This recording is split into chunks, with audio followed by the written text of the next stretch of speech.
Hey, what's up, y'all? Welcome back to the Top Flight Pod. You know what it is. You know what we're here to do. Back in studio today, beautiful Austin, Texas. I'm with the boys. We got a guest in house. To my left, starting off with my GB, the co-host of the Top Flight Pod. How are you doing, mate? I'm doing good, man. Busy today. A lot of stuff happened today. A lot of stuff going on social media. So we're here. A lot of stuff in North America, in Austin, Texas, with everything going on with the contract and stuff, but also something that's on your mind. Poach. Yes, Poach is sir. gone. Shocked. I mean, we'll talk about it, but I was Poach in, bro. I was shocked that he should have kept the job, mate. He should have kept the job. And on the ones and twos, of course, we got my G, Primo. How are you doing tonight, mate? Did good, man. You know, good Wednesday and halfway through the week. Austin FC's in third.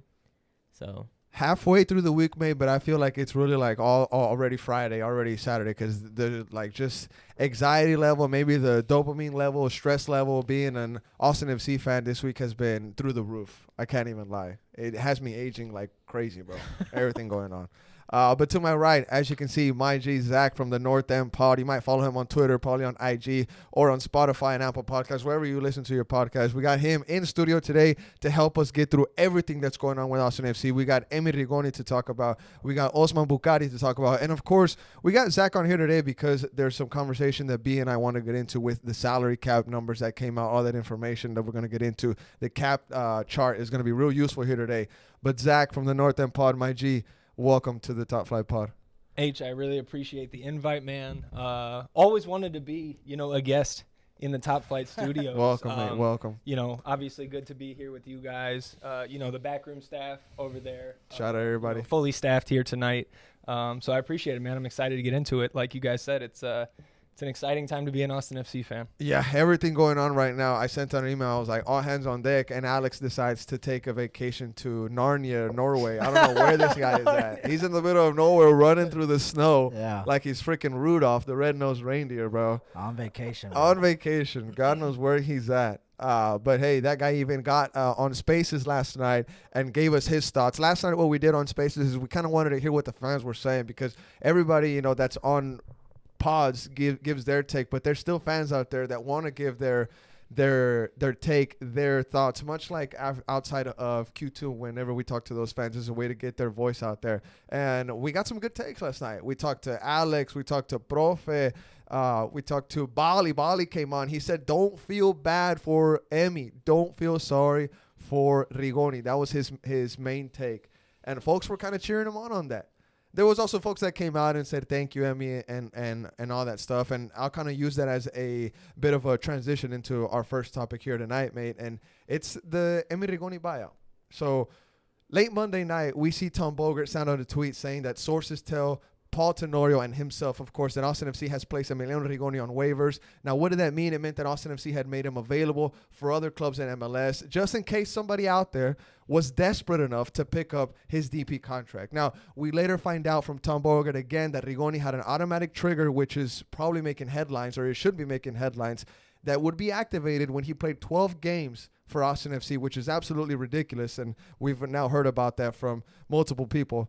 Now, if we fast forward to Tuesday afternoon, and I'll get your take on this. Austin FC released the news that the buyout clause on Rigoni's guaranteed contract was exercised, meaning that Emi Rigoni was no longer going to be a DP. He was no longer going to count against the salary cap, B, and ultimately, Emi Rigoni is no longer an Austin FC player, mate. Now, you haven't really spoke on it. The folks have been waiting to see what the Bryan bros, where are they with this Emi Rigoni situation? Where are you at on this, B? No, I mean, this shows a lot from Rodo to just get it done, get it over with. Hey, it's a wrap. I mean, mentally, he's been gone, bro. With not just me, with a lot of the fan base. 100%. What a look. And I was quite upset of the times before talking about him and everything that he's done or whatever. But this guy is a human being. A lot of people speak highly of his character, highly of his attitude about life and everything. So I'm sure he's a great person. This is more directed on the decision of his contract, the decision in the with all those weird clauses with Reina. This, I think, goes higher, bro. This is a massive, massive error or just a flop, I guess. I mean, he did flop, but just a massive hit because we paid $4 million for him. Yep. $2 million salary, Yep. 2 years. Uh-huh. That's 4 more. That's 8. That's an $8 million hit on this club, and it didn't bring us nothing. We did the math whenever we had just, got here chilling, talking about what we were going to say on the pod, and we added up, or we came to the conclusion that Emi Rigoni's goal contributions, we ended up paying up, what was it, $1.3 million for every goal that he scored. That's but when insane. you do goal contributions and you're a bit more generous, it goes down to what Zach Yeah. pointed out, like $650,000. So that's my last little take on it that I want to emphasize on the whole Emil Rigoni thing, because I'm not gonna just sit here and shit on his character or shit on him. It just didn't work out. He didn't do it. He's, I don't know where he's gonna go after this. I don't know where he could go. Before we get Zach's final thoughts on Emmy, because I'm sure he's also tired of talking about it. I know as big of a news as it is, we gotta move on, right? Just as we're gonna move on from him as a player. I do want to ask you, B, from Rigoni, Pochettino, Ceci, even I'm gonna throw him in this question. Who has been the worst signing? I'll even throw Redes in there. For Austin FC, who has been the worst signing from those names? No doubt, Emiliano Rigoni has been Austin FC's worst signing probably in his short history. I mean, the financial aspect of it, insane amounts of money. The DP tag and the expectations. I mean, I purposely said Redes, but this. Oh, Tarek. I forgot Tarek too, brother. This My fault. is way. He This got is away. number one. He got He's away number on one that in that. Just bro. one last thing. Maybe can you tell me Rigoni's best contribution to Austin FC? What was his highlight moment for you? Scoring against Houston, bro. The recent one. Yeah. Away? Yes, the one. That was the only one, right? The The only away one. one. Yeah, of course. Yeah, Of course. yeah. All right, now I want to get into it with my G Zach. Of course, we've heard about Rigoni's news, everything going on with this guy. By now, it's league-wide news. So, what's your thoughts? Kind of just wrapping up on this guy. It's kind of just a topic that everybody's ready to move on from because we've all kind of had our fun with it, I guess. So, where are you at just hours later, days later from when the news first dropped? Yeah, I think I would just second what you guys said about Emmy and his character, right? None of us ever heard anything bad about this guy off the field, right? Our issues, or I feel like my issues with him came from the lack of production that you need from That's a what it was. designated player in Yep. this league. And I think B's spot on with him being the worst signing to date in club history because of when it came and what it did to the ceiling of this team. He came in the middle of 22. We're flying high. Yeah.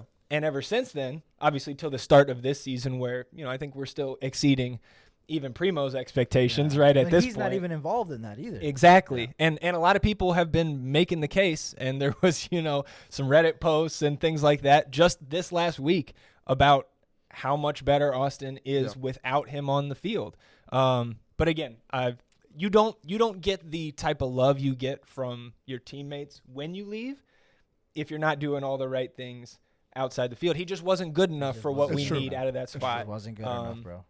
Now, Yeah. I mean, I could already think of what Bali would be saying because I can tell you what he said.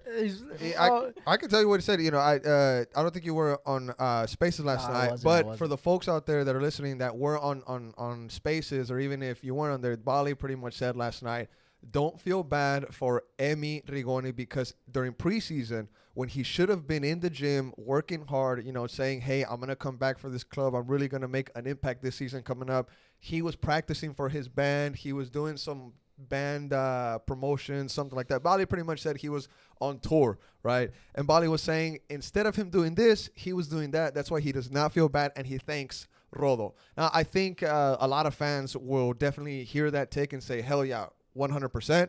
But we don't know exactly what this guy was doing during the offseason. I'm sure he had some kind of workout, some kind of routine, some kind of diet. At the end of the day, he's earning $2 million a year, bro. He's back 100%. at least $4 million from Austin FC alone. So it's hard to be upset while you're flying back to your country with $4 million earned when you've essentially just kind of coasted and chilled. I mean, Now, there is a tweet out there that was put out by Jorge where he said that Emi Rigoni was told during the SKC game that he was going to be out. He was no longer part of the plan. Some folks have reached out to me where they had questioned that tweet. They were saying that they called BS. And also there was a reaction on social media saying that was a BS tweet. I mean, I want to get maybe your thoughts on if that was true. bro, I mean, I wouldn't put it past Wolf to go up to a player. I mean, that's like the most respectful thing you could do is the coach goes up to you and tells you, hey, look, you're not part of my plans. I'm sorry. It's the most upfront, like get it business wise approach to it. You're not gonna be like, oh, I'll let someone else do it or something. So I'm not. You don't want to get caught at HEB grocery shopping, just like There you Diego go. was. You There know what I'm you saying? go. Yeah. There you go. No. There you go. I'm just saying. I'm That is just true. saying. That is true. I'm just saying, though. But that's a trade. This is a buyout. I mean, What you're saying is this was a typical sport interaction between a coach I and would a player. expect the coach to go up to the player and tell him to his face that, hey, look, we don't need you. That's fair. That's what I would expect. Okay, Zach, you hear B say that. Obviously, you saw this tweet. Everybody saw this tweet. It said, sources, at the end of Sporting Kansas City's game, the locker room, Josh Wolf told Emiliano Rigoni that he was no longer in his plans to look for another team. Emmy knew they were not going to renew his contract in December, but he did not know they would cut it on Saturday. I mean, you think there could be any truth to this? I mean, maybe. I think I'm with B that the first part is just like, welcome to professional sports, bro. Like, you don't know what kind, the tone of voice, what that interaction was like, because you weren't in there. Rodo is also a shark. Josh Wolf could have been sent by Rodo to say, hey, deliver this blow. Again, man, I think where I take issue with this, and I think it's pretty clear BS, is that the last part where it says Emmy knew that they were not going to renew his contract in December, but he did not know that they would cut it on Saturday. So either Emmy has his head so far up his butt that he doesn't know about the auto trigger in his contract. He has to know, right? bro. He has to know. Yes. That it makes no sense. This is pretty clearly false, in my opinion. Now, but I don't have sources, so one comical scenario would be that if Austin FC found out about the 12-game clause in his contract just last minute, and if they were gonna just picture if Austin FC was gonna sub Emmy during the SKC game, and then out comes an intern from out of the media room and just comes out with a Thick ass glasses. just super thick glasses, looking like me, kind of tired. He's been reading all night. tired, comes out with like a notepad, maybe just a napkin, and he says, "Wait, wait, don't play him." And he's holding up a paper. He's holding a paper and says, "Hey." And then they ultimately don't play. 12 games. 12 games. Oh, okay. And then Wolf makes subs in knowing. You can make a movie out of that scene. You can make a movie out of that scene, bro. Honestly. Oh my God. But guys, just to wrap up the Emmy talk, he had 58 taking improv classes, I see, huh? 58 appearances, all competitions for Austin FC. He scored 6 goals, only accumulated 6 assists for the Verde and Black. At the end of the day, it's just not good enough. I gotta agree with Bali on this one, mate. I think he had the take of the night, saying you can't feel bad for him. He had every opportunity. During preseason, he chose to do certain things that didn't sit right with the fan base, and at the end of the day, could be ultimately one of the reasons why he is no longer here. The fact of the matter is we had to move on from this guy, right? We had to move on. It's time to move on, bro. And actually, we got some very important news to share that it actually just transitions perfectly into the episode tonight. So with the departure of Emi Rigoni, of course, by now you know that frees up a DP spot. That's what Rigoni was. He was a DP designated player for Austin FC. Not only was that he was an international player, which is also another factor in this league, MLS, he was also a senior roster player. We're going to need some of those, just like Zach and I we were talking about earlier. But this departure now opens up the door for something massive, because the guy you have in charge of signings now and contracts is not Claudio Reina, and thank God it's not that man anymore. We now have a shark, like I said earlier. We now have a guy that knows him. He knows how to navigate through these waters. He's one of the biggest fishes in the ocean, Rodo Borrell. He's not messing around. And what do we get this morning? We see a tweet. Shout out to Dylan. Dylan, I don't know where you were looking. Yeah. I don't know where Dylan was looking, but he comes out with a tweet from Serbia, or Serbian media, Mozart Sport, where it's pretty much linking Austin FC with winger Osman Bukari. Now, Bukari, he is from Ghana. He's an international player. And he plays on the right wing for Red Star Belgrade in Serbia. Now, the rumor is that Austin FC have now picked up this guy. They've paid cash money, or maybe a Visa transfer. I don't know what AP uses. Whatever it is, keep using it. $7 million. This would make him a record transfer fee for Austin FC, trumping Sebastian Drusi's clause that was paid back to him when he paid his own clause to leave Zenit to join the Verde in black. That's a very cheeky little detail there that I got from Transfer Market. But B, I want to get your thoughts on this. We get some news early in the morning, and then Tom Bogert confirms it, saying that it's being finalized. And also want to send a shout out to Adam Benlazes, who he was pretty much saying everything that Tom Bogert was saying a couple minutes before that Tom was putting it out there. But Tom obviously has, big clout in this sports world. But your thoughts on this, mate? He's here, bro.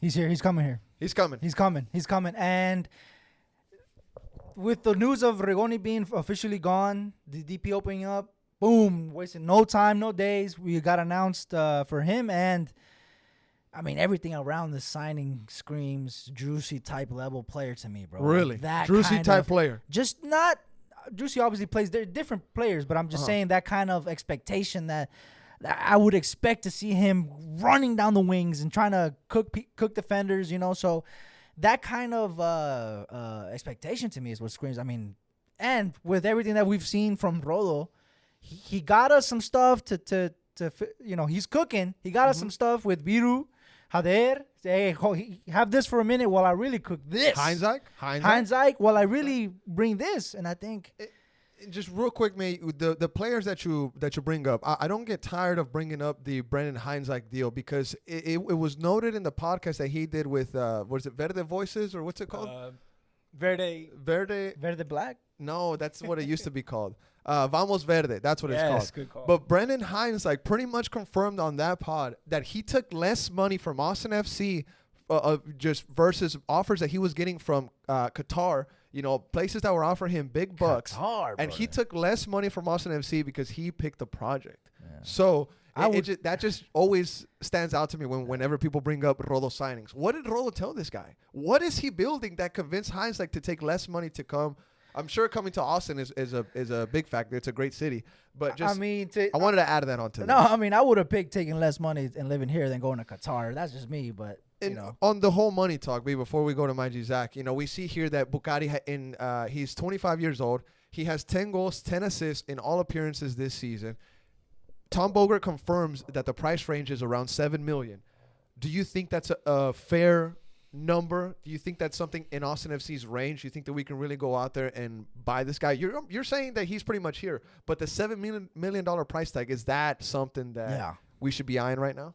Yeah, we essentially, bro, we've been playing with essentially one true DP for how long? How many months? I mean, this $7 million right here, man, drop it. Let's go. Yeah, I mean, do you think that the player's worth it? Is also what I'm asking. With that price tag, the DP tag, there's going to be high expectations for this guy. Yes. So, and I think that he can fill those expectations, bro. Yeah. Now, right now we're kind of talking about him on the surface, and I want to get into just who this guy is and what kind of gameplay he is going to bring to Austin FC, because maybe that'll answer the question that I just threw at B. And it might be unfair to hit you with it right now. Is he worth that price tag, right? Bro. So this guy, 25 years old, 10 goals, 10 assists, all appearances this season, just like I mentioned. It's got to be thrown out there. He's a Champions League player. Right? Not only is he scoring and assisting in Champions League matches against top teams like City and also top teams like, Young Boys, he's what I also highlighted is he's a 90-minute player in Champions League fixtures, right? And that's not even talking about his international play. This guy is a Ghana player. He has 17 appearances, if I'm not mistaken, for the international team. Primo's going to bring that up here for us right now. World Cup goal too. World Cup goal. It's famously being thrown around right now in the Austin FC fan base that he did the Ronaldo celebration in his face. But let's be honest. It was a sitter. I could have scored that goal. Even better. I could have scored that goal in the World Cup. I wasn't too impressed about his goal in the World Cup that everybody's talking about. The celebration was bigger. But Zach, I want to bring you in on this topic, mate. Osman Bukhari, he's linked with Austin FC. Kind of just tell us, what you know about this guy and your overall assessment of who you think he is as a player. Yeah, I mean, I think on paper, right, it looks like this guy has been successful pretty much wherever he has been. I believe first professional stop in the Slovakian league, then to Gent, then loaned rather to Nantes in Ligue 1. I was looking at his Twitter today. There's pictures of him battling against Messi, against Neymar when they were playing PSG. Apparently, they upset them. Primo, see if you could bring up any of those pictures. Yeah, if you find his Twitter, it's you don't have to scroll very far. He doesn't post that much. Go there or check on like Google. That's where they would post. Yeah, I was defending again. Yeah. I mean, it's again. I think if you've put your trust in Rodo since he got here, as I have. It's been the slow cook, right? Same. Slow but roast. He told us that's how the menu was being rolled out. Yeah. Right. I am a little bit surprised that this news comes so quickly on the back of the Rigoni buyout. There you go. Yeah. So yeah, that was in 2021, I think, when he was with Nantes on loan. Because then he's been with Red Star since the middle of 2022, and the stats there, I know you've got them. Yeah. This dude contributes. It's not just the goals. Let's go through these stats. Now, you mentioned his time first in the Slovenian or the Slovakian league. Slovakian league. Yeah. That's AS Trenčín, however you say it, sorry. 66 matches, recording 16 goals and 25 assists. Then we mentioned how he went to Gent, 4 goals, 6 assists, and 35 appearances for that team. And then he gets loaned to Nantes, just like you mentioned, Zach. 24 appearances there, 2 goals. Now, they won Coupe de France. That was something big there. I think they've only won 4 of those in their history, and he was part of that team. Man, that's awesome. And massive, yeah. PSG Then, runs those up. yeah, and then he gets pretty much like a superstar move to Red Star. Now, Red Star, you might think, oh, that team, we haven't really heard about it. I would never pick them in FIFA, anything like that. This is a historic club. I see them all. I know. Yeah, they're in the Champions League But all the time. it's because you know ball, mate. Oh, okay. You know what okay, I'm saying? yeah, It's because yeah. you know ball. There's people that know Champions League, but they just know the on the surface City, Real Madrid, Barcelona. You know, they don't know those like beautiful stories of AC Milan, of Inter Milan. You know, there's people that I mean, I hate to say it, but we're getting old. You know what I'm saying? And there's new footy fans that don't really know about teams like this. Damn. Well, I mean, what shook me was that Eric said he never got to witness N'Golo Kante's era. That's wild. I don't believe that. I don't believe that. I was like, am I that? What's going on? I had to look up his era. I'm like, bro, there's no way you. But anyways, you know, Red Star, the numbers that he had there: 78 appearances, 25 goals, and 20 assists. So by bringing up those numbers, I want to ask the question for both of you guys, and I'm gonna start off with you, B. Now that you have more information about this guy, who he is, the numbers that comes with him, if he just transfers that to MLS. How important is he going to be for Austin FC in any kind of, you know, charge for any kind of title? We have the Leagues Cup coming up. We have MLS Cup that's also out there if we make playoffs. But just how much do you think he's going to change the Austin FC attack moving forward? I mean, look, this is extremely early, right? But, I mean, I'm all happy for the signing. So I think if he fulfills the level of like a Drusy kind of level, it would help him also not have so much pressure on just him. I think he can be that second guy, bro, where we don't look at Drusy being the only like for sure player for us. I think that we're gonna start looking at him as expecting that of him as well, which will change his team. I mean, especially with that kind of price tag that, comes with him, 100%. 100%. So I mean, yeah. Now, one thing that we were talking about, and Zach, this is what I want to kind of get your take on, is we were saying how he has a lot of similarities with one of our players right now, Hader Obrian. They're very pacey. They're on that wing. They get behind defensive lines very easily, right? But this guy, he does it at a higher level. He does it at the Champions League level. He does it in one of the best, most historic teams in Europe. Maybe not one of the best, but one of the most historic for sure. I'm talking about Red Star, right? If he brings that success that you mentioned earlier that he's had in some of these teams across Europe, how do you think that's going to transition for him into the MLS? You know, you think that it's going to take time for him to, you know, get acclimated into the travel, everything that goes into MLS. And just like I asked B, you know, how is he going to change this team? How much is he going to affect this roster? I said earlier that he's going to terrorize these wings. You know, he's going to terrorize the wings. I'm sorry. And I'm praying for every MLS team's backline because this guy's going to come hot and heavy. Yeah, man. I mean, are we sure he doesn't have a ceiling that he could be better than Drusy? No, It's not a knock on Seba. That's but crazy. That's crazy to think about because all we've known is Seba. Yeah, that's a crazy concept to even think about. I don't want to put those kinds of expectations on him. But I mean, you look at their age too. He's younger than Drusy. He's younger. Yeah, he's younger than Drusy. And look, to your point, you just said right now, we're not knocking on Drusy. You know what I mean? So. But that's a great point. It's additive. I think to answer your question, I think he has a ceiling is higher, bro. For some reason, bro. We're also speaking way ahead. He hasn't even, you know, it's not even like official yet. But yeah. I mean, it is. No, right? he's like here. you said, he's here. He's here. He's here. Now, one thing that we were also talking about earlier today is there going to be a language problem? Is there going to be, you know, a bit of a issue there like we had with Musa, where Musa only was able to communicate with Johan, or he only had kind of like a friendship with Johan because there was a barrier there, right? But we did a Google search before, and the place that he's from, Accra, believe that's how you say it. Accra, Ghana. Accra, Ghana. The national language that they use there is English. But does he speak? Do we know? I think he does. If he's Okay. from Accra, like we have there, he's from Accra. He's 25 years old, born 1998. Man, I have little cousins that age, bro. That's crazy. They're from 1998. Another thing with this guy, H, is that if you go back to the rumors from the offseason, this is the guy that the Galaxy thought they were going to get. They made an offer for him, and it 10 didn't mil. come through. And No, then, that was Chicago. yeah, correct. But so if you go on some of these YouTube clips of Bukhari, there are Galaxy fans on there saying, "Welcome to the Galaxy" from 5 months ago. And then that fell through, and they went and got Paintsville. And Paintsville backs him up on the Ghanaian national team. Not all the time because they got wingers. Yeah. But I mean, man, again, that's just my mind is always going to what's the ceiling outcome? Like, how good can this actually be? And it's the combo of him and Drew. See, it's not like I'm dropping Woody on the floor like Toy Story just because I got Bukhari in here like Buzz Lightyear, right? Yeah. It's not that. It's now we're adding him to our toys. Another piece, another weapon. And I know we're gonna get into the roster and the cap stuff, but this just screams to me a player like. I'm glad you brought that up because that could be competing for like MVP of the league type of player. Yeah, I don't know if that's too crazy to start saying, but maybe you're comparing. Gives me that aura, bro. Is he gonna be Austin's Bouanga? Is what you're trying to say?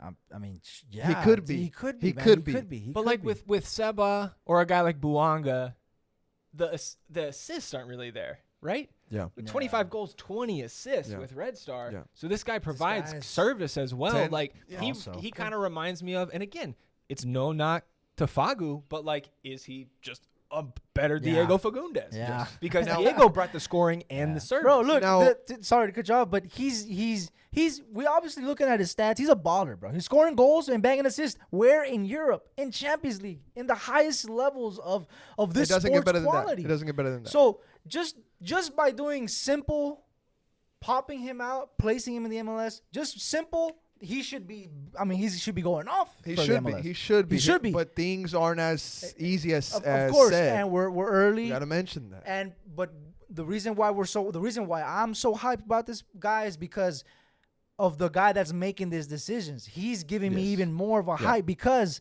this guy isn't just nobody, bro. He's one of the best sporting directors in the league. He came in right away and started giving us some players in Biru, Heinz, Ike. He brought in these players, Jader, and they're going off for us. So obviously he's not just some guy. So this, on top of him and all his stats this season, on top of that, you throw in Rodo. I'm expecting a lot from this player. You throw in Rodo's cosign. Rodo's cosign. Yes, because now it's trusting Rodo fully, 100%. Remember fans were saying, "Oh, this guy doesn't know MLS. He's all about Europe." You remember those times? You remember those takes? Well, now I feel like everybody's saying, "You know what, Rodo, cook." Now, real quick, I did some searches on his salary, what he's been making. Now, I couldn't find anything current, but in Gent, it seems like he was making $350,000 a year, and then for Nantes, he was making $350,000 a year as well. So it's going to be very interesting to see where Austin FC can land with him. I'm sure it's going to be way higher than that because we don't know how much he's making with Red Star. That information is not showing up here for me, so it can be higher than that. And we'll see if he's going to be making what Emir Rigoni was making. I did want to point that out. Rigoni was making $2 million for Austin FC. You think we can get him at the same range, maybe? Zach, I think you said how much? I think coming in around that Rigoni number makes some sense. Like, he's going to be a designated player regardless because of the transfer Second fee. highest paid player for Austin FC for sure. Written all over. So, yeah, unless we have the TAM to buy down ring and we bring in another horse this summer like we could. Honestly, bro, I wouldn't be surprised if he's making lower than that. I mean, just it has to be to be a DP. It has to be higher. Yeah. It has to be. I mean, I'm talking about lower than 2. Like what? So it has to be. Okay, I see what you're saying. I'm not saying like in the 100s. It's gonna be with the. All I'm trying to say is that I feel like Rodo would give us a lick, bro. I feel like he would find a bar or something. Like we're like, what? Yeah, I see. Like Rodo would try to find a good price. If somehow Rodo Borrell manages to bring him at the same or less than what Emi Rigoni was making, this is a home run that's so out of the park. Yeah. It's in a different freaking area code. Yeah, bro. It's in a different freaking area code. Even if he's making, let's say, $4 million, we were talking about the number earlier. If he's making 5, stop right there. That's my ceiling. I don't want him making more than Seba, because Seba's already people are already saying that Seba's already making too much. But I go back to my original point. If Rodo Borrell manages to get this guy at the same or under what Emi was making, massive. See, I don't much care how much our DPs make, because they all hit the cap at the same level. I'm worried about, from a roster build standpoint, I'm just worried about the cap hit. So that's true. Yeah. So I guess to put it in those, like, it would be crazy if, well, I mean, he has to be a DP, but like, what if, yeah, I mean, he has to be. So that's true. That's also a point that does kind of get forgotten in a lot of the MLS roster conversations, is that DPs only count a certain amount. The 683. Primo, if you could bring up that graphic for us. They count 683,000 against the salary cap budget, right? But the extra money that we talk about when we say, oh, is he going to be making 4 or 6 or whatever?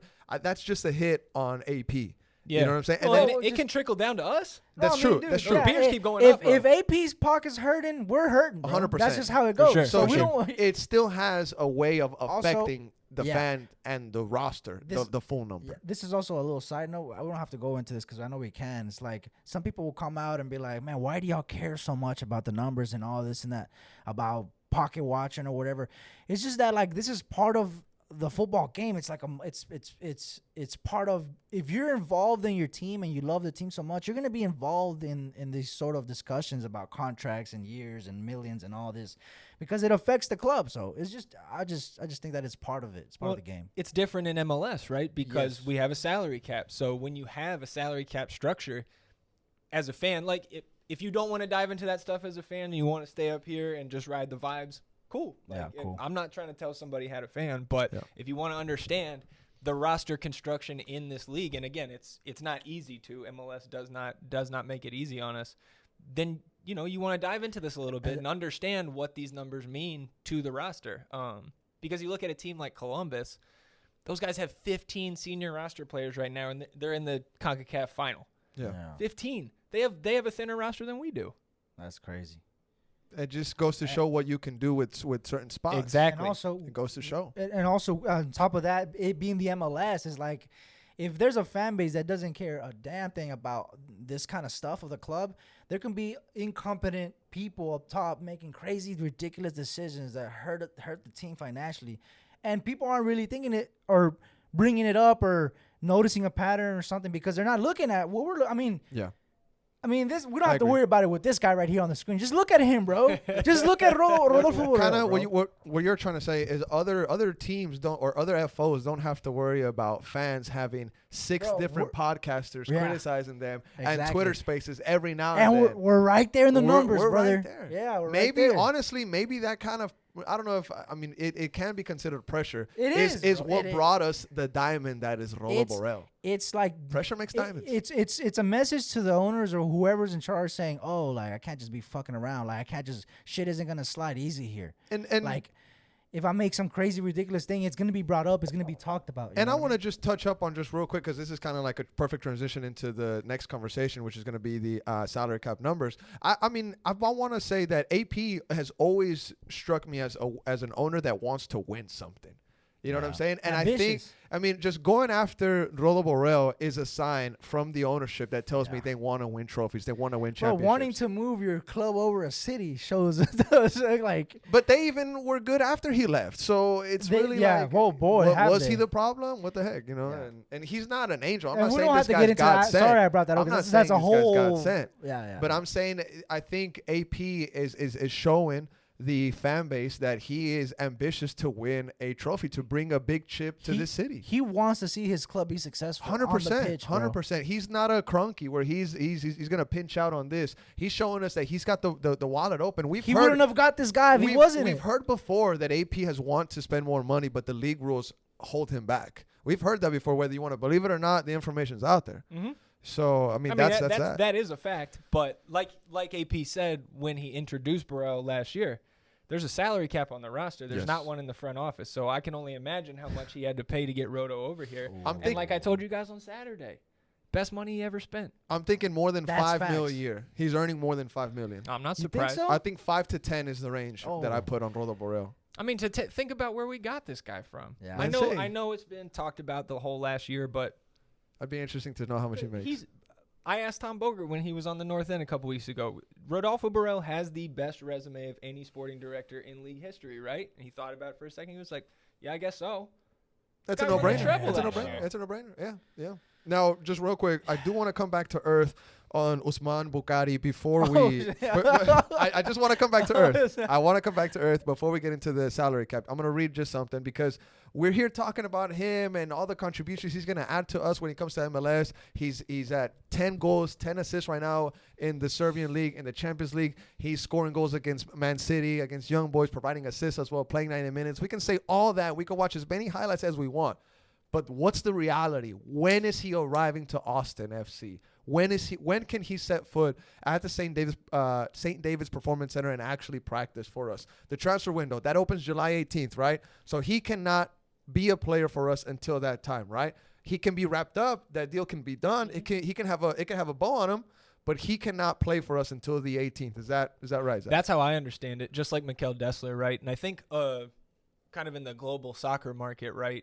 Maybe just outside of MLS because of our cap structure here, that you can sign those pre-contracts like 6 months out. And I'm pretty sure that's what he did with Mikel Dessler already, because I know we're going to hear from Roto tomorrow morning. He's the guy that Rodo said he's already wrapped up, but I can't say. But he didn't use the name. And I think we're going to hear that tomorrow, because the last time he said we're really close on a second player without saying a name. And I think he's going to say, now we've got 2 players tomorrow. I'm excited to see what the GOAT has That's to say right. tomorrow. The bro. GOAT?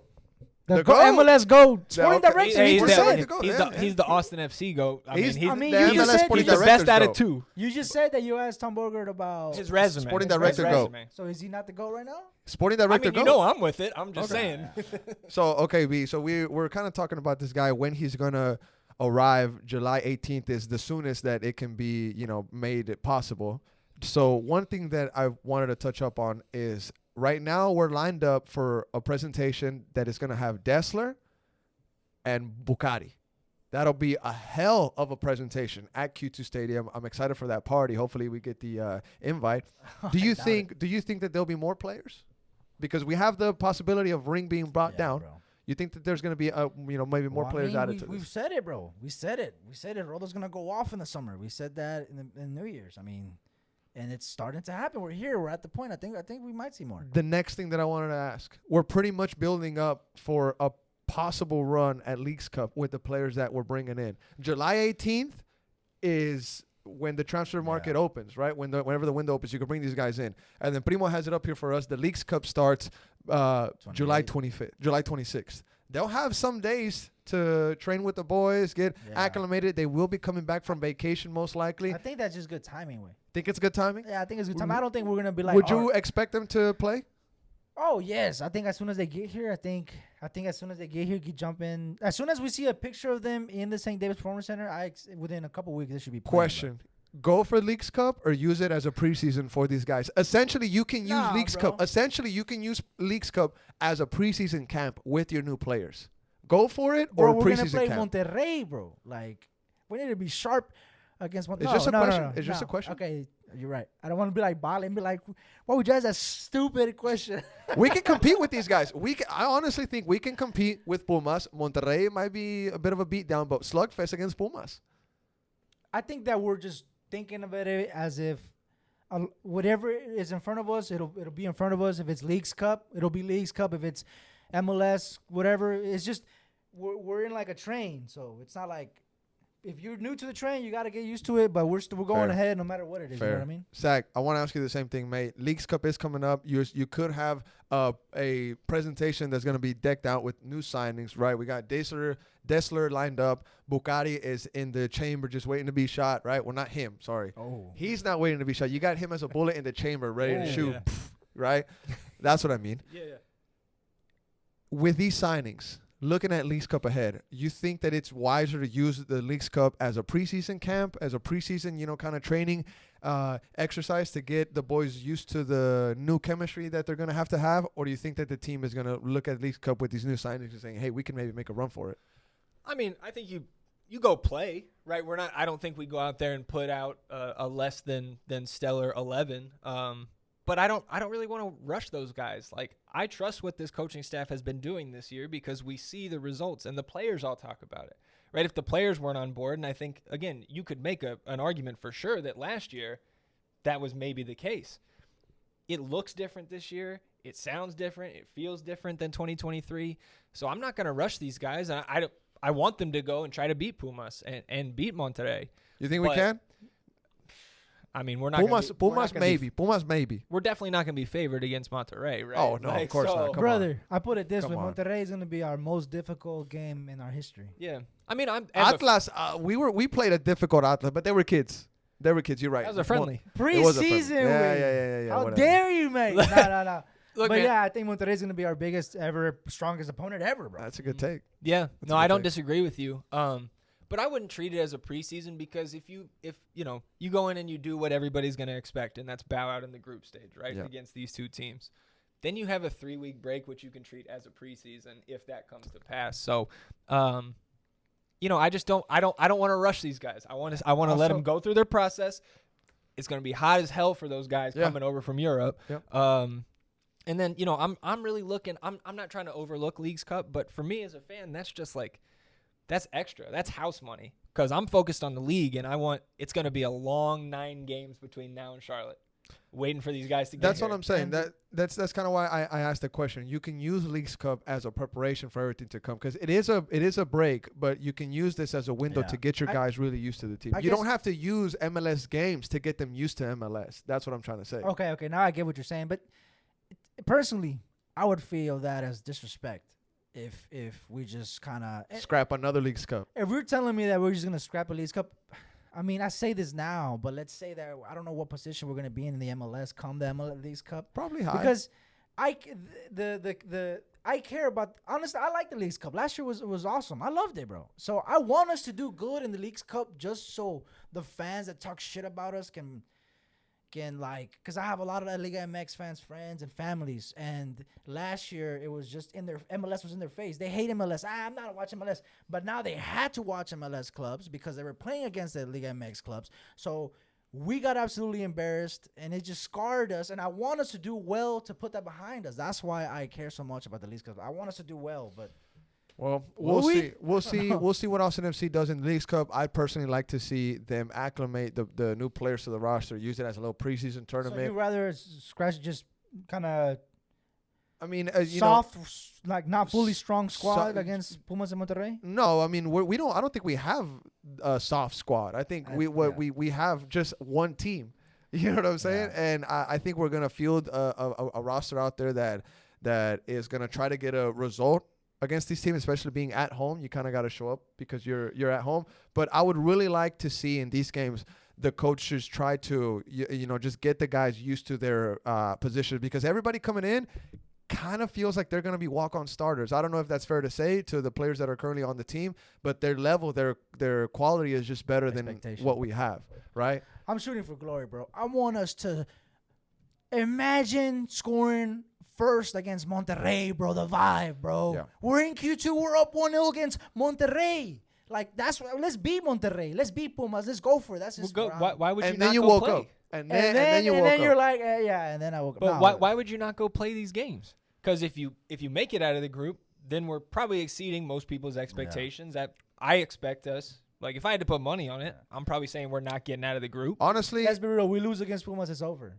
yes, but Anything can happen. but I'm just on- saying go play because you have a 3-week Go break play. after that. you're Go play. definitely gonna go play. I don't think anybody in that team or in that coaching staff is gonna go into Leagues Cup with the loser mindset, saying, we're gonna be soft. But let's also hope be not. let's also be very real. We make it into the next round, we're in trouble depth wise, fixture wise.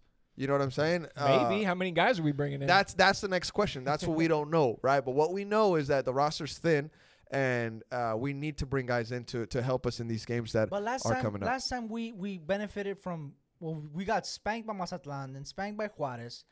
We had a big break. We were in a decent spot in the league, and ever since Leagues Cup, it went downhill crazy. So you can say that we started really cooking. Rodo got rid of one of our biggest players, and really we got rid of his wage, his salary, and now we see that went up, right? And I guess we took a hit to be up where we took a hit. prospering right now. We definitely took a hit last year to be where we're at right now.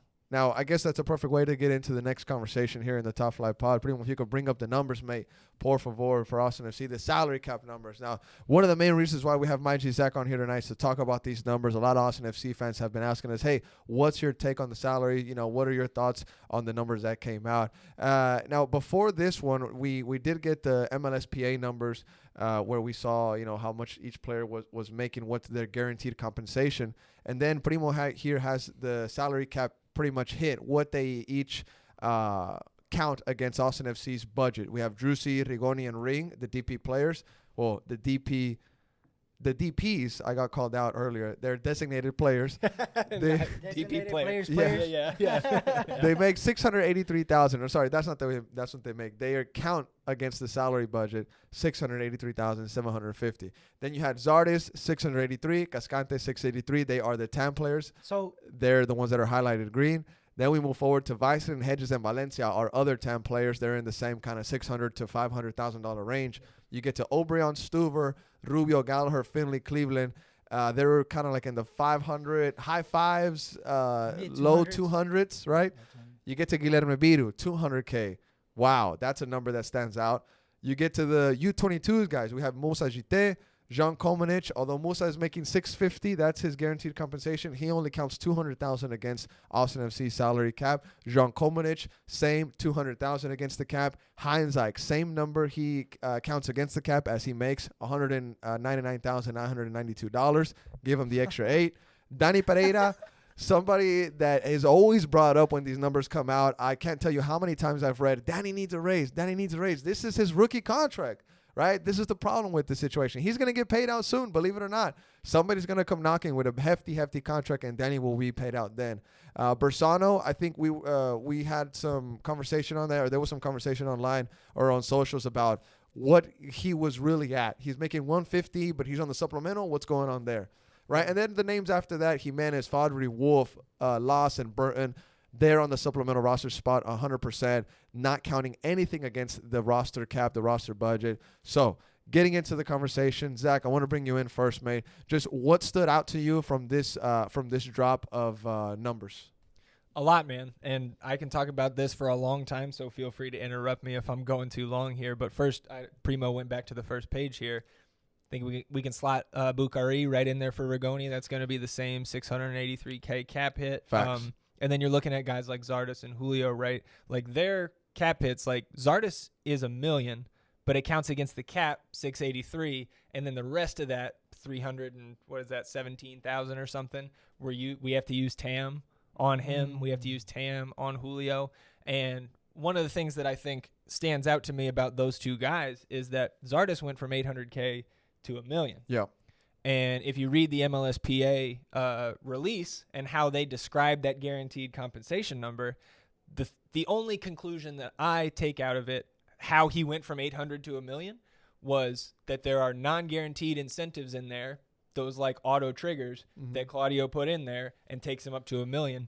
Was it score one goal? Was it have your hair dyed blonde and your contract goes up? Like, I don't know. Who knows after we heard what the Rigoni auto trigger was. But similar to what happened with Diego Fagundes, he's now making 1.3 at the LA Galaxy. So he would have, if he would have stayed at Austin, when these numbers came out, we would have had Fagundes as a non-DP player making 1.3.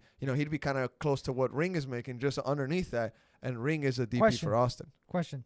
So the Zardes it's a hit, the same figure as a DP player towards the cap, and we're using TAM to cover the rest. Correct. So is that what a TAM player is then, I guess? So for example, Vicenen 654. Yeah. So we don't have to use TAM to cover the rest because it's not. So is he considered fully TAM money? The reason he's TAM is because his actual budget charge, it's not reported, but they amortize the transfer fees. So whatever we paid for Leo, I forget what it was. Like Johan, right around $500,000, right? Yeah. but we paid 7 figures for him for a 4-year deal because it amortizes in the option years as well. So you're adding an extra $250,000 and change to Valencia, and that puts him over 683. So he becomes a TAM player. So we don't know how much TAM they're using on him. That's the next step, hopefully, that the league, in this quest for transparency that a lot of fans are leading. Okay, so And the league only gives you 2.4 million in TAM. That's what the number is this year. It does go down And per they're season. They're phasing it out. Yeah. They're lowering TAM. So you have to be increasing TAM. smart with what you spend TAM on because you only get a certain amount. And you got to plan ahead. Okay. And you got to not put auto triggers in there and auto escalators that take these guys up. Diego, look, love Diego Fagundes. If we were paying him 1.3 this year, we might not have the TAM to buy down Alex Ring in the summer. And we still might. We probably do. It's not guaranteed, but that would have taken away another $600,000-$700,000. Can you bring up Diego Fagundes' stats for this season for the LA Galaxy? And I want to ask a question after that. But two points that are kind of coming up with the whole salary conversation is Alex Ring being bought down. That'll probably put him in that TAM range, which will open up that DP spot to bring in somebody else that'll count on that. So that'll definitely help Austin FC fans get through whatever is coming up. Essentially, we can say. Now, Primo bringing up here Diego Fagundes. He has 2 goals, 0 assists this season, over 600 minutes played. Now, I'm not saying that those are the numbers he would have with Austin FC, but if you have a player that's making 1.3 on a non-DP contract, I'm sure there would be criticism thrown at our beloved Diego. Absolutely. And I don't know because, FOTMOB doesn't count the secondary assists like MLS does, so he may have some assists on the year. But, yeah, I mean, it was just an unfortunate – it's not Diego's fault that he got the extension, that Josh, Claudio, Sean Rubio, the team of those guys gave him that extension. It's not his fault. But, again, he was the one guy with a high salary that we could trade last year. Now, one thing that I was telling B about, one thing that kind of caught my attention as soon as I found out about the Emmy, trigger, is I was thinking about, okay, well, we recently found out because the MLS, dropped that graphic that told us, for every player's option, right? What was it? The team report or something like that. Yeah. But we find out that 12 players have expiring contracts coming up. 11 of them do have options. Only Hector Jimenez is the one that doesn't have an option. His is just ending up there at the end. So I'm wondering, how many of these have Reina bombs in there, right? I said that it was like the game of Minesweeper. Yeah, that they're great. just popping up all over the place.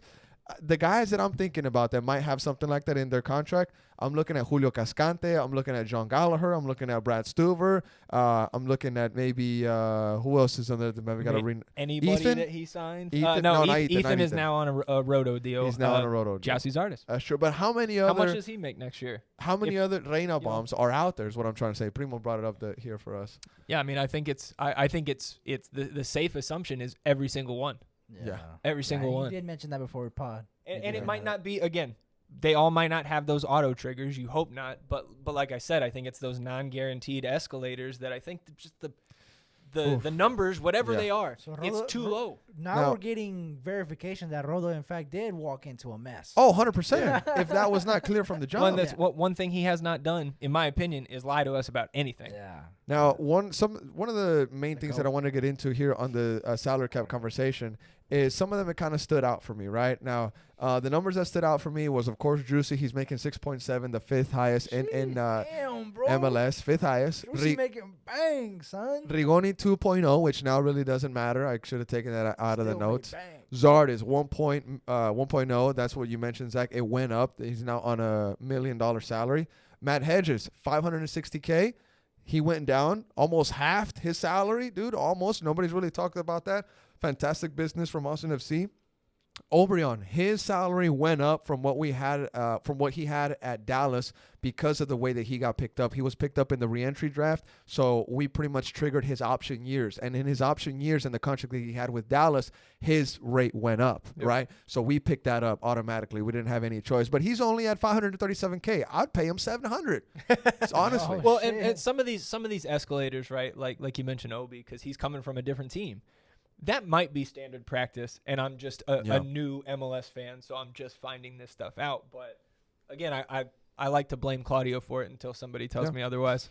And then we have Miro here, 200,000. I think that one was that stood out a lot. That's very cheap. I'll take Guilherme Miro at 200K. I'm sure he'll take 200K. His family's definitely benefiting from that bread. Coming from the second division in Brazil, it's kind of life changing to be making 200,000 in a city like Austin, Texas. Yeah, when you're only 19 years old, bro. Yeah, hey, he's not 19. Chill out. He's 23. He's young. And last one that I wanted to just touch up on, Heinzach. He's at 199,000, less money than what other clubs were offering him around the world. What did Rodo tell him? What did he offer him? What was the project that he pitched to him? Heinzach said that he chose less money at Austin FC. I think that really stood out for me a lot. Well, and one thing, not to leave Heinz, I want to come back to Heinzach for sure, because I think that's a good point. But one of the things in the offseason and then the report about Dessler is that Dessler's coming on a free, right? We got Biru on a free, and you look at guys like Leo and Johan, who are TAM players, but below the TAM range with their base salary because we had to pay transfer fees for them. So, again, it's just like Roto's doing these simple things, simple awesome. Roster cap mechanisms that, man, to be honest, if you are not taking advantage of those things, you're just a bad sporting. Bro, that's why I wanted to have Zach on for this part. He's low-key flexing, way. In a way. He's low-key. Not only is he making fires, but he's making them in the most firest ways. It's like. So let me ask you this, B and H. After talking about this for 15, 20 minutes, do you guys think that Roto didn't read the contract and he found out about that trigger last week? Nah, hell no. No. Roto's been studied up, 100%. Roto's been studying this league, what he's going to do with Austin FC. I mean, bro, you think I'm going to go band for band with Roto? No. Roto knows what he's doing, mate. Right now, and you know what? Tomorrow, whenever he does speak to the media, to everybody, when you're listening to this pod, the Roto conference, maybe it'll be already out. But I think this will be the most comfortable Rodo Boro has ever been in any conference for Austin FC. This is his conference where he says, all right, now you listen to me. He might even kick his foot up on the table. Right. He might, because in other press conferences, he's kind of been explaining what he's doing and why he's doing it. Now everybody is seeing, oh, this is what you're doing. This is what you've been doing for the club. This is what you've been wanting to do. Okay, eyes on you, ears on you. Everybody put your phones down. This is the Rodo Borrell show. Yeah. I think that's what's happening tomorrow. And the reason why some people might be listening and be like, damn, like just hyping up this dude like crazy is like we've seen little bits of what he can do, and it's like benefiting us so tremendously because we're invested in this club. We know this. Yeah. You know what I mean? So, yeah. My thing, again, just at my fan opinion, is going into next season, I expect the roster to be in a place where we can compete for trophies. Not necessarily winning. Not this season. Not this season. We're competing next year. I mean, I reserve the right to adjust my expectations, just like last year. Yeah. 100%. When by the time we lost to Colorado with 2 games left to go, unlucky. I'm gonna fire everybody. Unlucky. Bruin with the header that went off the goalkeeper's head, right? Facts, though. That game, unlucky. So, again, if we bring in a DP and 2 U22s, we maneuver like that, and then we're ready to go in July, okay then. And then I'll put it to you this way, bro. Next season will be the first official set season to really see what Rodo has done for this club, bro. Well, and to expect it to be sustainable, because that's what he says all the time, too. I'm here to build something that lasts, not just flash in the pan. We have a good 2022. We get blown out in the Western Conference Final, and then we're back down. We've already like Colorado, facts, like a team like that. We've already had Rolo contracts. The Ethan Finley one. You know, we've already had Diego Rubio, Jader Obrian, blah blah blah. Right? We've already had signs of what the work he does. But I think this summer window coming up is really gonna make Rodo Borrell's legacy at Austin FC. I think that he's gonna use that transfer window to say, hey, this is what I'm about. This is what I'm doing, because he's been building up to this moment and he's ready to execute every single thing that he's been, building on to this exact period in time. And just like Tucker was saying recently, he said that he can't believe what's going on right now.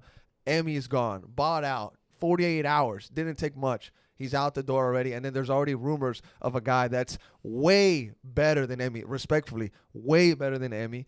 And the numbers, they don't look that bad.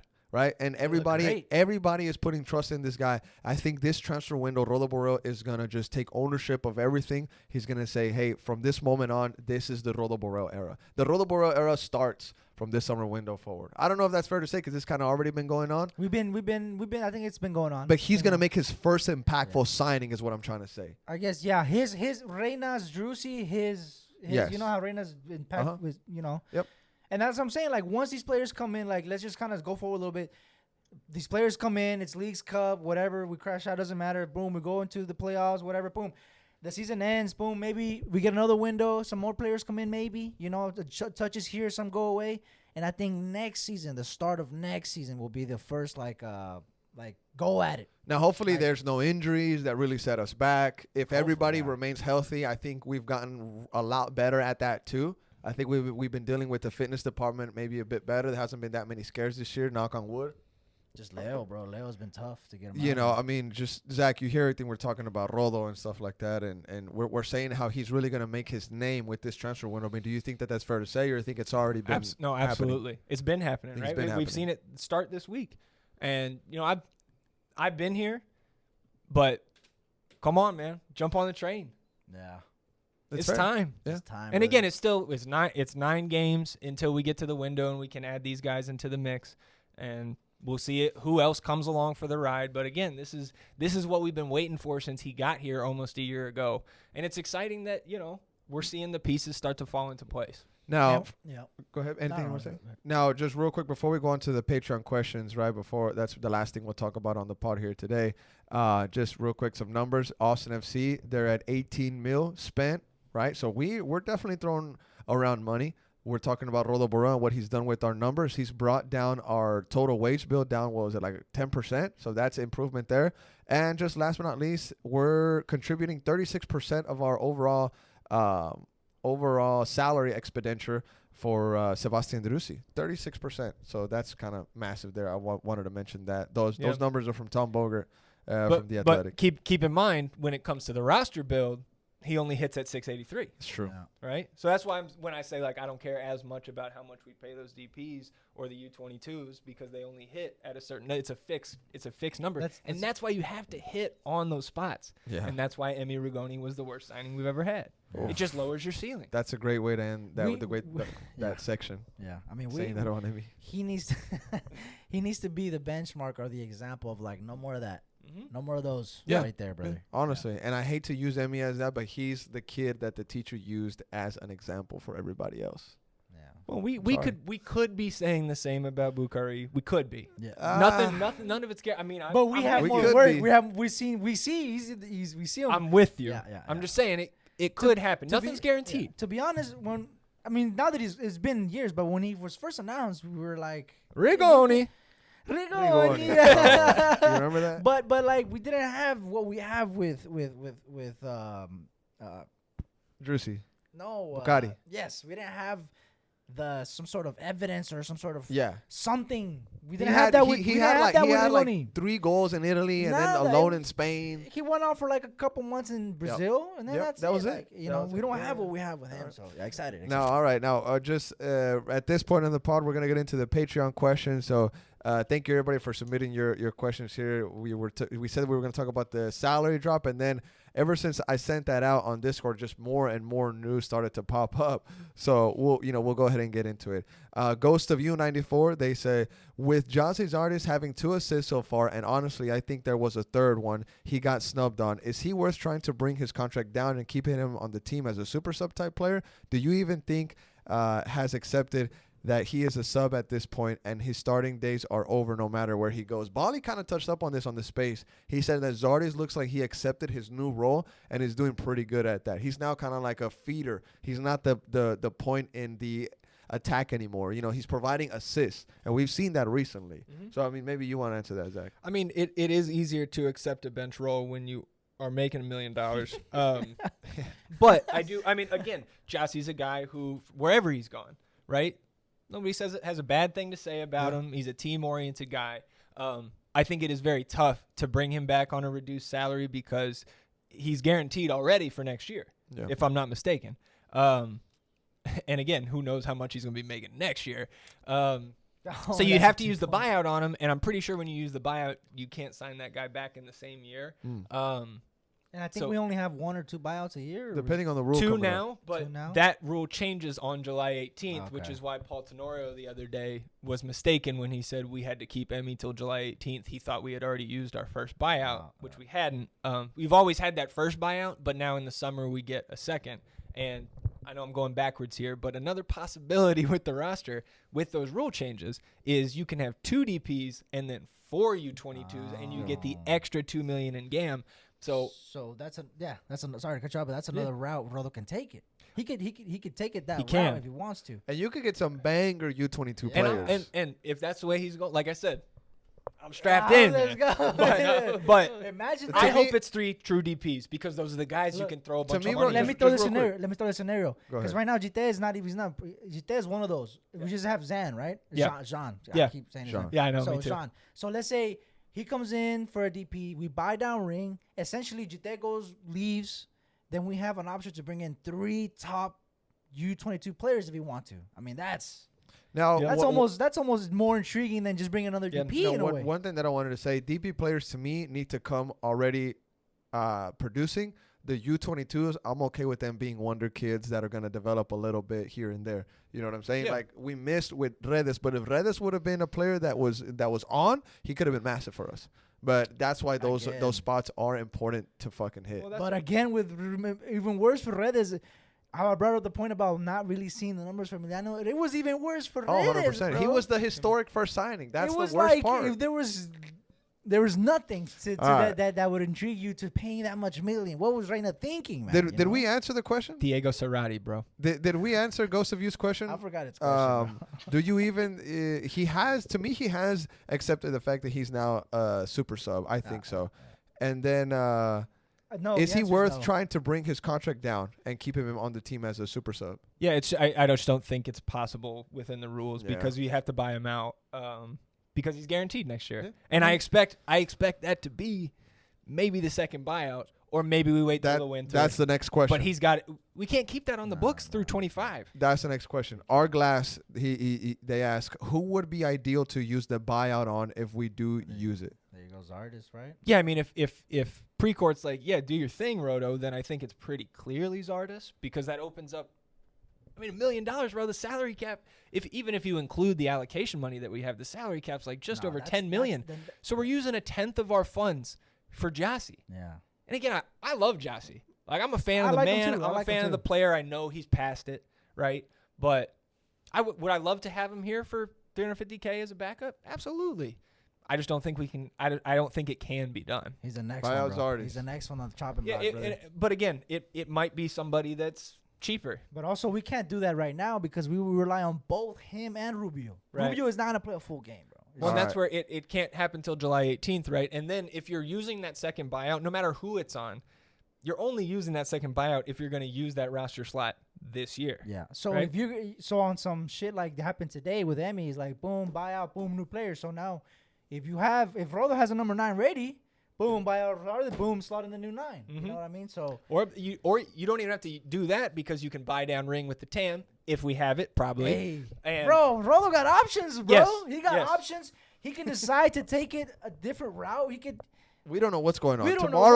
Tomorrow when he talks to the media, we might get more hints on what he's gonna do. Hopefully. He might say that he signed players. He might say this guy's ready to go. I love Rodo. All right, other question. This is from Nino. He says, realistically, realistically, who's a star that Austin FC can bring when Rigoni and Ring finish their contract? So Bucari, I don't know if you consider him a star. He's one player. Yeah. But we see that we're throwing around the $7 million range. Mm-hmm. We're in that ballpark. Realistically, who's somebody that you think Austin FC could bring in here?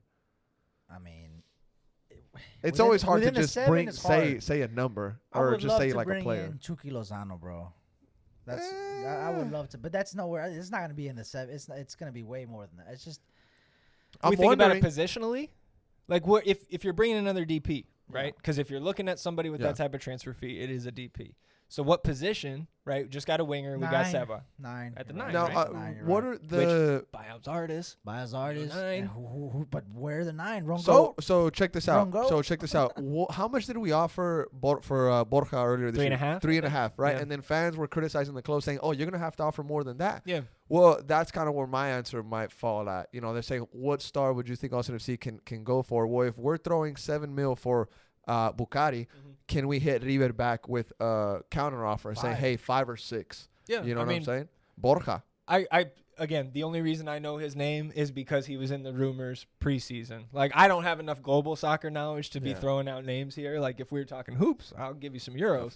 But like, Rondon would be massive, but he's way through the roof now. Yeah, Rondon is massive. Okay, now Ryan Brack 91. He says break down the Austin roster in terms of overpaid, sweet spot, and underpaid.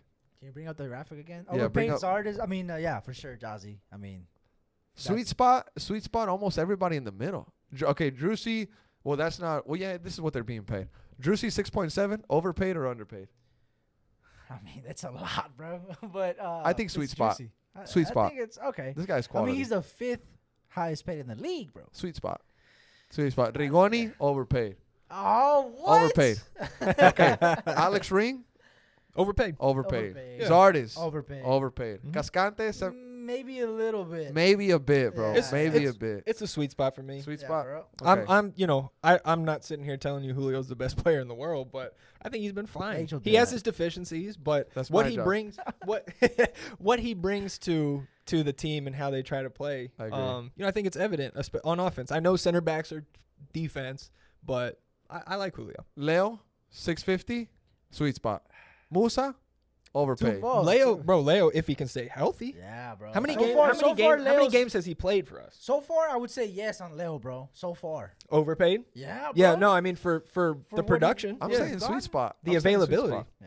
Gite, It's not crazy. Overpaid. He's not here. Hedges, he took a freaking almost a 40% pay cut. Really? Sweet spot. Sweet spot. Oh, See, I look yeah. at GT too though because that's a U22, so that's one of those spots where I don't care that he's making 650 But because he's it only also- hits at he- 200. But he's taking that spot. That's the Yeah, that's toughest the part. problem. That's the problem for sure. Obrion, 537K. Yeah. Sweet spot. He's killing It's it. hard to say he's overpaid after the last game. Exactly. Yeah. Exactly. Valencia, 495. Sweet Sweet spot. spot. Stuver, Sweet spot. Sweet spot. underpaid. Underpaid. Underpaid. You think he's underpaid? Underpaid. Bro? I a think sweet he's spot. still like right around average in the league in terms Yeah. of those salaries. So like, I mean, I don't think it's crazy to say Stuver's a top 10 keeper. I think he's been better than that this year. You know what? I agree with y'all.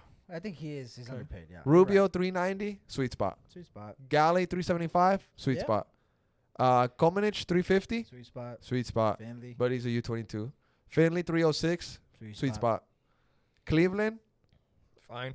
he's It's making a alright. good amount for a backup. I'll tell you Yeah, I'm that. down for that for backup. Bidu, 200,000. Oh, that's underpaid. a league. That's underpaid. a league. That's a league. Heinzike, underpaid. I don't Bersano, know. overpaid. Yeah. If he's getting somehow 157. on the supplemental roster, so I don't care. He doesn't count against the cap. Bro, this dude is gonna flip the house that he has in Austin, and he's gonna get more from that than from his Austin FC Good on contract. him, man. Good on him. He's gonna sell that house for like $2 million, bro. The work he's put into that house, amazing. Today he put in some new countertops. I was watching it. Fantastic. Shout out to that guy. Oh, Danny Pereira, 138, rookie Underpaid. contract. Underpaid. Underpaid. well, so he's got an extra option, right? So he's still under team control next year, and I hope that they can get an extension done if we're not going to sell him, right? And I know he has aspirations, right, of going overseas. But yeah, his next deal will be no matter where. Yeah. Wolf, He'll get paid. Facts. Wolf, 123, sweet spot. Yeah, I mean, Maybe again, underpaid, honestly. doesn't count against the cap. Maybe underpaid, bro. Owen is one of our best assets because I think through Yeah. 26 he doesn't count against the cap. super high roof. Yeah, Roof is high on this guy. ceiling Jimenez is the roof. How Jimenez, is he on sweet the spot. supplemental? What? So Good. He's a homegrown. no, I'm Jimenez because he Senior minimum. we have a 89. certain number. senior minimum. Okay. Yeah. We have a certain number. So that's the senior minimum right there. 89? Yep. 89, yeah. And it actually went up, right? It wasn't that much. It goes up recently. every year. Fodry, same thing, 89. I think he's underpaid, but he'll get there soon. Loss, 89, similar situation. Those guys will get their money. Micah Burton, he's like, what, 16 years old, making 80 racks? Boy! Man, if I was making that money at that, dude, are you kidding me? Fantastic, though. Love to see it. All right. Ociel says, could you see Rodo using his city connections to bring Mahrez from Saudi Arabia? We could use his playmaking ability on the wing. Mahrez at Austin? I mean, we're gonna get Homer right here. So Similar profile. Kind of. Yeah. Yeah. What is Maybe. Maybe the one thing that Roto has said that he hasn't delivered on yet is a name you can't believe. That's true. So again, I I believe it. don't have the knowledge to be calling out who those names are. I'll leave that to you guys. But I think that's the final right? That's the final climb on the mountain, right? We A just got name. like half a mile to go, Yeah, and bro. you got to bring in that name that is going to turn heads from your Liga MX fan Yeah. friends, from around the league, Yeah, from I around agree. the globe. Dude, Like, that that's- player's going where? Who's their sporting director? Yeah, Right? dude, Like- you're so right because the moment everywhere I go, if I go to a barber shop, my guys cutting my hair is like, hey man, when is Austin gonna bring someone? If you meet, go to the bar. Oh, I'm tired yeah, of that I question. like Austin, but when is Austin gonna bring a Messi, a Neymar, or you go somewhere else, and it's always that conversation, bro. And It's always like a chicharo. And I always tell them like, look, man, players like that, they want to go to Miami, New York, L.A. Well, We're kind Austin of is climbing. Austin's a We're good climbing. city, but what we have to bargain is what I love about the club is that what we have to offer, not the Miami like lifestyle, New York lifestyle, LA lifestyle is, but the fan base here, bro. The fan base will fucking Q2 is amazing. You know what Yeah. I mean? I mean that's what Drusy said when he came in. That was Yeah. a big factor. So Now, Rigo Pinguino, he says, what's the budget look like for summer acquisitions? Yeah, that's tough to really put a I mean set- 7, throw 7 in there. Yeah, you could throw 7 for sure, but 10? Would that be crazy? uh, Another $3 million like how player? much AP is given Rodo? Is that maybe that's Like what the for question window is? coming up? Yeah, what's the budget look like for summer acquisitions? So Well, we don't know. I mean, that's don't really- that's up to Precourt on how That's- much he wants to give him for transfer fees I'm and, thinking and 10 the mil. like. That's what I was I'm saying. thinking 10. I'm thinking 10. But when Maybe it comes to the salary cap, I think the best estimate is like right around $1 million. But again, that doesn't include the transfer fees that we don't know the Exactly. exact Yeah. numbers on and all of that. And all the gam that we might use to. It's gonna go there. be, you know, to really hit again that summer ceiling outcome. You're gonna see more players shifted around. Again, it's not just gonna be the ring buy down. It's gonna be using that other buyout. It's gonna be selling or finding a loan for Musa Jite for the last 6 months of his deal. Because Yeah. if you can get him completely off the books right now, we're still getting hit with $200K on the cap for Musa. We have the U22 spot open, but no salary relief. Yep. And so if you can find a new home for him with a sale, Yeah. you transfer him out. Contract ending I soon. have though. a feeling that has to be one of the top things of his like probably pain in the ass. Of If- him trying to figure And it again, out. from what we know about Roto, do you think he doesn't have something lined up? If this guy got 750K for Johan Romagna from San Lorenzo, he can get Yep. anything, bro. Honestly. Yeah, I Can't- mean I still that's can't believe I wizardry. can't believe that. Yeah. Now, That's wizardry. Jake Parsons, he says, why now? Why not have just benched him in the season until July 18th if we were going to buy out or if we were aware of the clause? Why not spread out his appearances until the summer window? Talking about Emmy. Give him the Brandon Craig treatment. I think they had to execute They because had they to, might have a bro. guy lined up already. They did. Apparently. I think they had to just I- say, hey, we got to do it right now. I think they got the guy first, then they thought about the Rigoni thing. I mean, it's just Yeah. He had a Plus- conversation Plus, back and forth with Aries. To his question is that like we wouldn't want Rigoni to be spaced out 12 games in a season, bro. Like, what is he gonna Yeah. do there? He's just gonna be a Then fresh body. there would be coming in. criticism for Josh Wolf, like, hey, why are you not playing this Yeah, DP and then why do player? you only play once every 3 months and you just come in and then There would be a lot of questions that are unnecessary to deal with. Just cut this guy off right now and open up that spot and start planning. just what Rodo did is the way things are. Now, Vanilla Mexican, he says, do you think Bucari deal was planned before Rigoni buyout? Oh yeah, Yeah, I would assume so. I think so. Zach, And they've been talking since February. I'm treating him as the guy that Roto teased that we were close on 3 months ago. yeah, okay, We haven't heard anything yeah, else, right? that's true. Yeah. That's true. For That's sure. true. And that's a very teasable player. Yeah, Like if you you're don't- trying to get people excited, you don't get rid of a player. You don't know who's gonna replace him. Just like you don't fire a coach. Now- And you don't know who's coming next. Adam says, is it sustainable for the club to pay $7.5 million for Bucari and also buy out Rigoni's contract? it's up to Tony, bro. That's a question for Tony, not Yeah. us. Yeah, It doesn't And matter on the cap. and I don't think- 683K. I don't think Nah. Rolo would make these kind of decisions without consulting with ownership first and saying, hey, I need this money to do You this. can't, bro. Exactly. That's still your boss. Yeah. Tucker, he says, how will the fan base react after he wins the 2024 Golden Boot? Build a statue. He's talking about Bucari. Bukhari Golden Boot? Bucari Golden Boot, MLS. That would be Potentially, he amazing. can. He can, He bro. can. He can. All right. They're going to build some kind of statue. Tifo for sure. Bucari Tifo? I don't know. Maybe Are we not. the Tifu goat? We We haven't. are, Yes. we're You up there. think so? We're up Who's there. second? I'm biased, but I think so. LAFC's up we there are the too. Tifu We're goat. not, bro. LAFC's up I'm there. not down for a player tifo though. No, there'll never be a player Tifo. Yeah. No. I think I was Unless just it's like it was an too far-fetched. absolute legend, which we're far If- away if, from having that. The fans Somebody, will, Stuver retires 5 years from now. Yeah. Then okay. and he goes off for those 5 years. Yes, Yeah, yes, you know what I yes, mean? the fans will react in the sense like they'll be really happy. They'll buy a ton of jerseys, and there'll be a lot of merch out there. There'll be a lot of graphics out there of Bugatti, and there might be some little kids out there that will be named Osman in the next couple of years. Osman Bugatti. Are you trying to tell us number 2's on the way or what? No, I'm saying, Osman, there you go. I'm saying Bali's number one. Oh. I'm saying Bali's number one. You heard what I heard then. Hey, Bali. Elber Rican, he says, if you could only make 3 updates to MLS roster and salary cap rules, which changes would you make and why? Higher salary. That's one. More DP so we can compete with Get rid ligas of like it, fuck it. Liga MX. And I would also, the third rule, I don't know what the third one, just for ones that come up to my head is just Yeah. more I was like, dang, salary that's a lot of rules. That and more DPs for the league. I mean, yeah, I would assume so. Yeah, I would. That's agree what I with would you, say. bro. I Right? would That's agree pretty with you. simple. Yeah, exactly. Right? That's a pretty simple Yeah, I mean, one.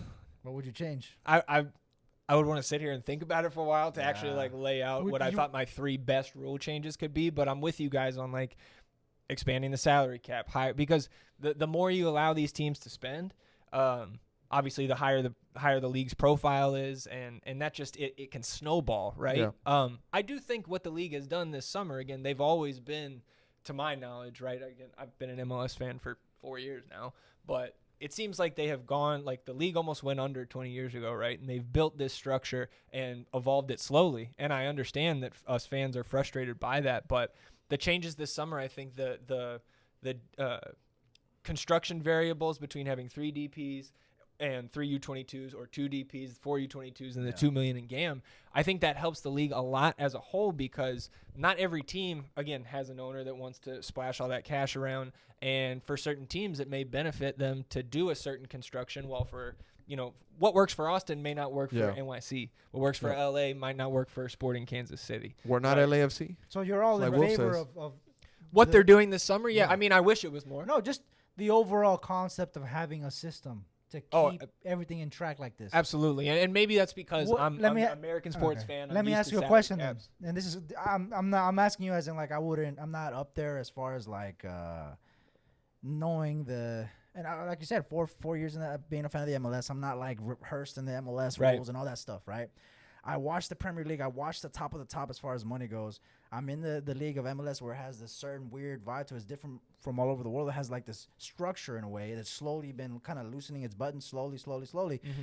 What would happen if that was just to pull? Like, could we theorize of like, let's say like in 2 years they say no more cap. Like, To me, Liga MX.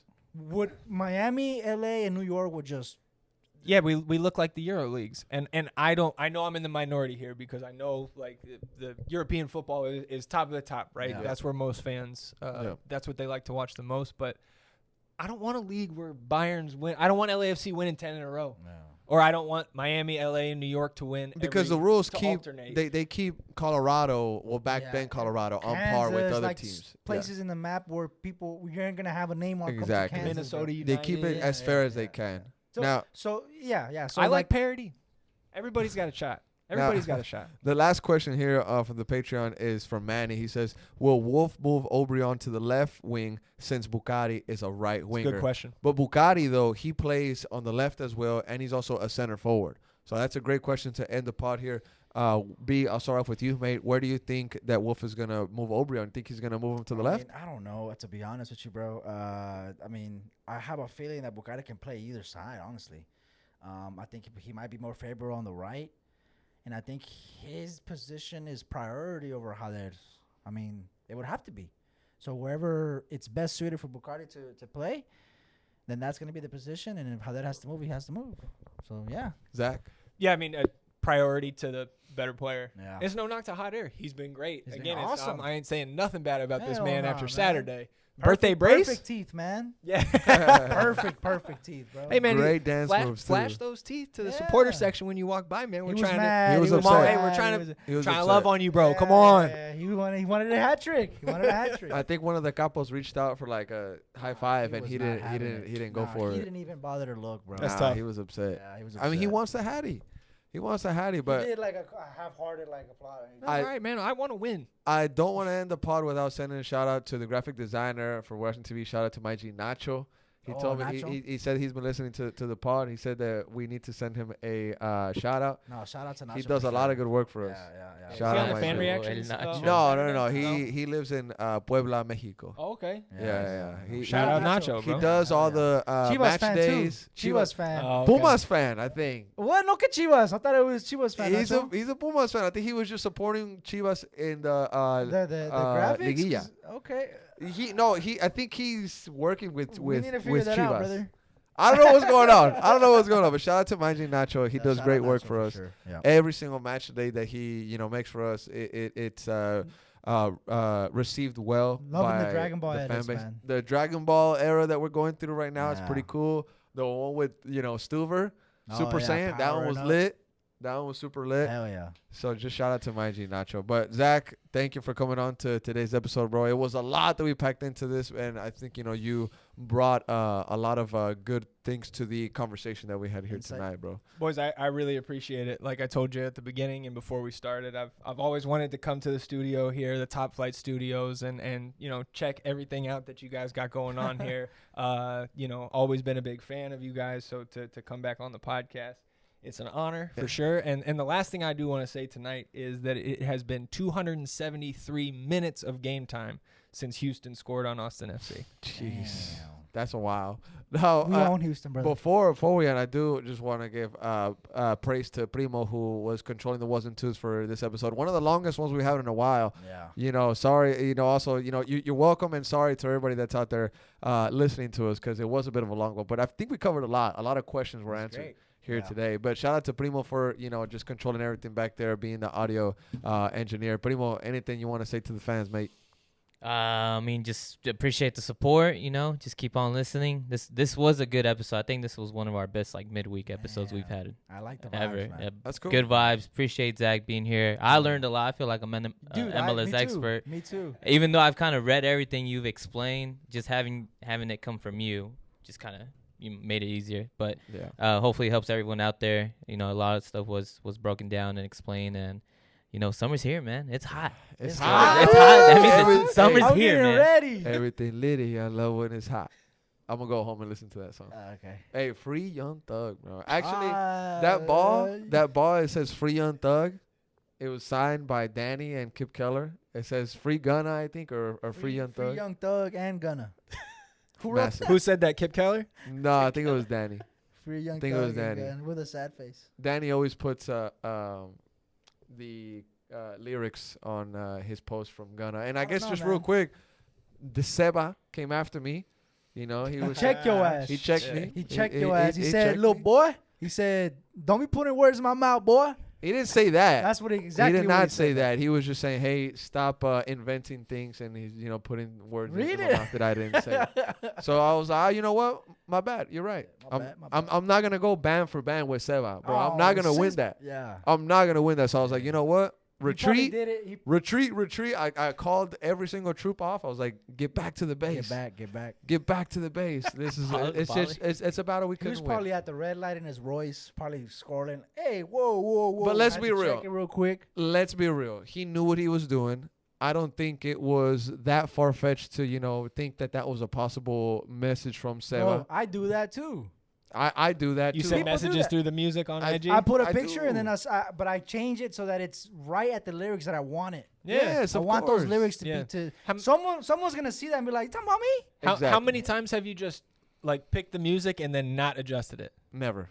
Never. I've always All right. honestly, Good point. Good point. When have you done that? No. Honestly, there has been times where I've done it, but to audios that I already knew. You know what I'm saying? Or if like the song starts off crazy, like cussing or something crazy, if you just like the beat, you gotta. Of course, I always make sure that the song is because we add music to some of the posts. I always make sure that the song doesn't have any words that are way out there, anything that's colorful language, right? I always make sure that it's PG-13 enough. Maybe sometimes. Good on you, man. Maybe sometimes we kind of slip.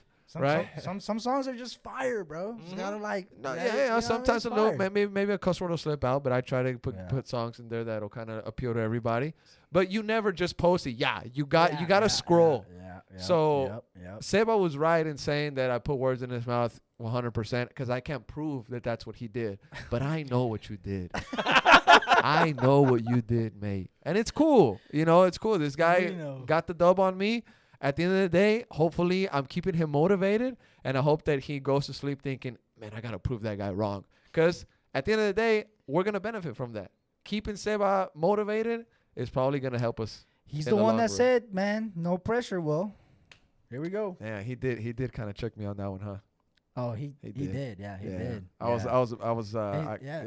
was rough. The vibe I got was like, hey, yo. Quit that shit. Yeah, that's what I got. The vibe from it. He was actually kind of nice about it. He could have added like he was emojis. Nice about it, but you could tell, bro. You could tell. Yeah, he was nice about it. I found it very interesting that he went after my personal page instead of responding to We're Austin TV. He wanted to say it to a face, not like. Yeah, he wanted to address me. I think. Yeah, he could have just slid into the. DM. He did. Yeah, he did. Oh, he did. He did. That made Austin news, bro. Everybody was hitting me up like, "Yo, Drewsy, did you see what he said to you?" I was like, "Yeah." You texted me. I was like, "Yeah, I see what he fucking said to me." I felt like I was at the roast. Right away, bro. I was like, "Oh." I felt like I was at the roast of Tom Brady, low key. I felt like I was at the roast of Tom Brady, man. We should do a little roast. We should do a roast. Nah, not me. Well, you know what? Yeah. If there's benefits to it, like charities or something, if we could find somebody to sponsor it and it can go to something, I'd be down to go through like a roast. Okay. I'd see what's up. But all right. We can end the part there, mate. We'll be back in the weekend to talk about European. Of course, we're going to focus a lot on everything going on there. Chelsea, a bit of a circus. We're going to break down everything going on in London. Be the expert. He's going to let us know what's happening. Co-sporting director, bro. 2 people in charge. I don't know, bro. Bro, when Poch got fired, he had to go to 3 meetings. Chelsea has 2 sporting directors? Yes, 2 dudes. Oh, my God. I mean, I don't want to go off again, but Taboli was going to hire a dude. He couldn't. So he hired another dude instead while the other dude could make it. And then when the other dude was available, he just hired him on as well. So now he has 2 people. So when decisions have to be made, it has to be a meeting with Taboli, then a meeting with the other sporting director, and then a meeting with another sporting director. It's a mess, bro. It's a mess. I was shocked. I wish he would have stayed. I'm excited to hear about it. Yeah. Chelsea fans all over the world shocked. Yeah, all over the world, bro. Because we did so. We were on crazy form. You were one of the best teams. Clicking, bro. We got up to 6th, right? You were one of the best teams. Yeah, in the Premier. bro. Our season was split in half. The first half of the season, abysmal. Yeah, 12th. Second half of the season, if you just take the second half, we're in top 4, bro. We were insanely good. That's rough. He figured it out with a young squad. Anyways, sorry. All right, let's get out of here. We'll be back in the weekend to hear everything that B was just talking about on a more magnified note. We'll talk everything with Chelsea and the Champions League coming up. Also, Bayer Leverkusen. We're gonna see what's coming up after that. $50 on the drain, dude. $50. Oh, bro, I think there's more that was on the stake for those guys. But anyways, thank you, Zach, for being here. Shout out to B for being here. Primo for controlling everything on the 1s and 2s. We'll be back for more on the weekend. Hopefully, more news keeps coming so we can keep talking about it. And we'll see you soon, everybody.